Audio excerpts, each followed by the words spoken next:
सुनिए। लेकिन जो कहानी आज आप सुनने वाले हैं वह राजाओं की नहीं, योद्धाओं की नहीं, बल्कि एक औरत की चेतना की कहानी। यह कथा है चित्रा बनर्जी दिवाकरुणी की द पैलेस ऑफ इल्यूजन्स में दिखाई गई द्रौपदी की। एक ऐसी औरत जो इतिहास के किनारों पर नहीं बल्कि उसके केंद्र में खड़ी है। यह कहानी पूछती है, अगर महाभारत को एक औरत ने जिया हो तो क्या वह वही कहानी रहती है जो हमें सिखाई गई। द्रौपदी खुद कहती है कि उसे हमेशा बताया गया कि उसका जन्म युद्ध के लिए हुआ है, लेकिन किसी ने यह नहीं पूछा वह खुद क्या चाहती है। यहीं से इस कथा की आत्मा जन्म लेती है। एक ऐसी नारी जो नियति को स्वीकार तो करती है लेकिन आंख मूंद कर नहीं।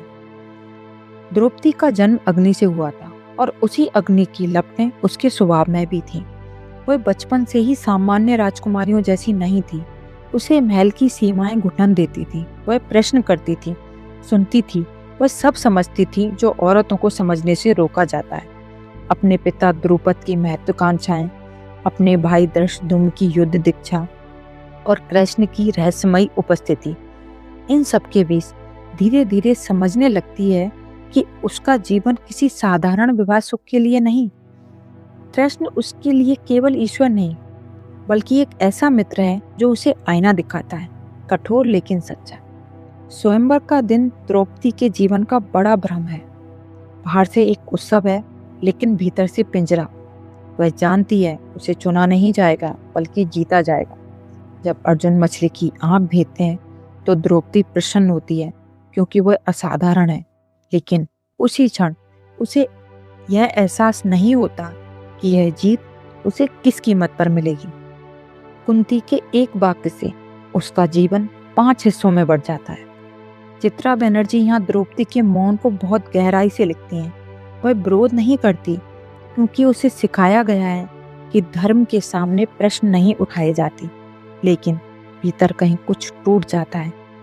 5 पतियों की पत्नी होना उसके लिए गौरव नहीं बल्कि एक बोझ बन जाता है, जिसे वह गरिमा के साथ ढोती है पर कभी अपना नहीं पाती। अर्जुन के प्रति उसका प्रेम इस कथा की सबसे कॉमन और सबसे पीड़ादायक धारा है। यह प्रेम कभी पूर्ण नहीं हो पाता, कभी व्यक्त नहीं होता और कभी स्वीकार नहीं किया जाता। यही अधूरापन द्रौपदी को और अधिक मानवीय बनाता है। वह ईर्ष्या करती है, तुलना करती है और फिर स्वयं को दोष भी देती है। चित्रा बनर्जी द्रौपदी को देवी नहीं बताती, वे उसे त्रुटिपूर्ण औरत बताती हैं और यही उनकी सबसे बड़ी शक्ति है।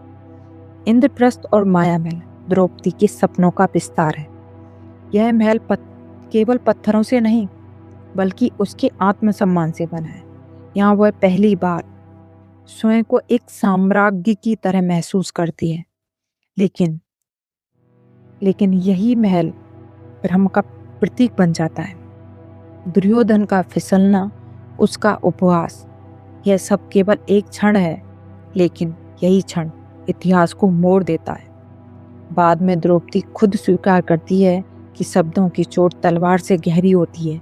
यह आत्मस्वीकृति उसे और बड़ा बना देती है क्योंकि वह केवल पीड़ित नहीं बल्कि आत्मचिंतन करने वाली औरत है। सभाकांड इस कथा का हृदय है। यहाँ द्रौपदी रोती नहीं, वह प्रश्न करती है। जब युधिष्ठिर उसे दांव पर हार देते हैं तब वह केवल पत्नी नहीं रहती, वह धर्म की परीक्षा बन जाती है। उसका प्रश्न, क्या हारे हुए पुरुष को अपनी पत्नी पर अधिकार है, आज भी उतना ही प्रासंगिक है जितना उस समय था। चित्रा बनर्जी इस दृश्य को औरत की देह, आत्मा दोनों के अपमान के रूप में देखती है। चीर हरण केवल वस्त्र हरना नहीं बल्कि पहचान छीनने का प्रयास है। और जब कृष्ण उसकी लाज बचाते हैं तब यह स्पष्ट हो जाता है कि जब समाज मौन हो जाता है तो ईश्वर को आना ही पड़ता है। वनवास द्रौपदी के लिए बाहरी नहीं बल्कि आंतरिक यात्रा है। जंगलों में वह अपने क्रोध, अपने प्रेम, अपने टूटे विश्वास के साथ रहती है।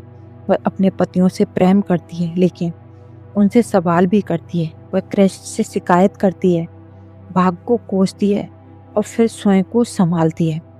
उसके खुले बाल केवल शोक का प्रतीक नहीं बल्कि प्रतिरोध का संकेत है।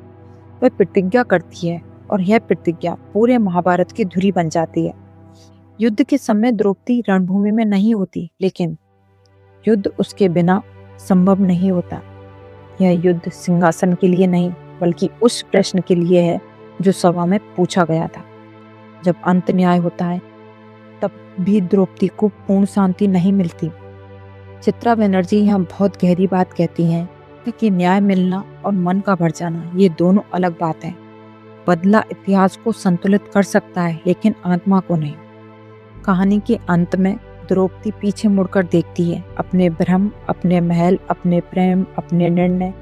वह समझती है कि उसका जीवन माया महल की तरह था, सुंदर, जटिल और भ्रम से भरा। लेकिन फिर भी वह गर्व के साथ कहती है कि उसने चुप रहना नहीं चुना। द पैलेस ऑफ इल्यूजन्स हमें यह सिखाती है कि महाभारत केवल अतीत का नहीं, बल्कि आज की कहानी है। हर उस औरत की जो प्रश्न करती है और हर उस समाज की जो उन प्रश्नों से डरता है।